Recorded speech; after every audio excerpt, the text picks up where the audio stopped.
Hello everyone, আজকে আমি আপনার সাথে শেয়ার করব খুবই মজাদার ভাজা কাঠি পিঠা রেসিপি। এটা কিন্তু বাইরে খাস্তা ভেতরে নরম। তাকে তৈরি করার জন্য 500 গ্রাম ময়দা নিয়ে নিন। এর ভিতর পছন্দ অনুযায়ী আপনার স্বাদ অনুযায়ী চিনি, লবণ, 1 চামচ ইস্ট দিয়ে উষ্ণ গরম পানি অল্প অল্প করে ঢালুন এবং একটা ডো তৈরি করুন। যখন দেখবেন যে পানিটা ঠিক পর্যায়ে ঠিকঠাক মতন আছে, বেশি পানি দেওয়া যাবে না, তখন এটাকে হাতের সাহায্যে মথে নিতে হবে। এই পিঠাটা আপনি যত বেশি হাতের সাহায্যে মথে নেবেন, যত বেশি মথে নেওয়া হবে, এটা ততই বেশি সফট হবে এবং খাস্তা হবে এবং আপনার খেতেও খুবই মজা লাগবে। এটা কিন্তু ছোট বড় সকলেই পছন্দ করে। এই পিঠাটা বাইরে থেকে, বাজার থেকে যখন আমরা কিনে খাই, এটা কিন্তু অনেক টাকায় প্রাইস নেয়, আর সুপার শপে তো অনেক বেশি নেয়। সো এটা বাইরে থেকে কিনে খাওয়ার আর প্রয়োজন নয়। তো যে ম্যাটে আপনি তৈরি করবেন, সেই ম্যাটে হালকা তেল ব্রাশ করে নিন, নিয়ে এর ভিতরে ডোটা ঢেলে দিয়ে আবারও হাতের সাহায্যে ভালো করে মথে নিতে হবে। ঠিক যখন আঙ্গুল দিলে আঙ্গুল দেবে যাবে, সফট হয়ে যাবে, এই যে ঠিক এমন পর্যায়ে যখন হয়ে যাবে, আপনি যখন বুঝবেন যে এটা নরম হয়েছে, তখন এটাকে আবারও ঢেকে দিন 20 মিনিটের জন্য।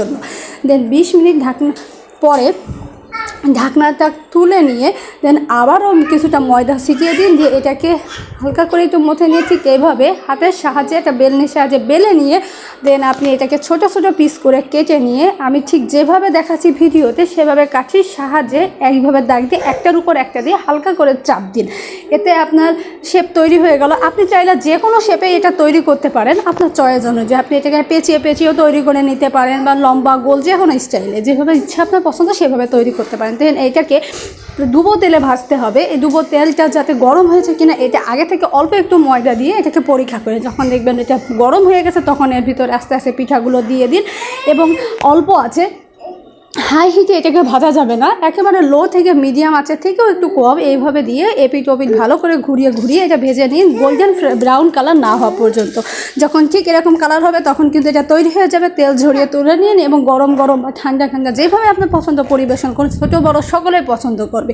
দেখুন কতটা সফট ইয়ামি। তো ভিডিওটি যদি ভালো লেগে থাকে অবশ্যই লাইক করবেন, কমেন্ট করবেন, শেয়ার করবেন এবং সাবস্ক্রাইব করবেন। ধন্যবাদ।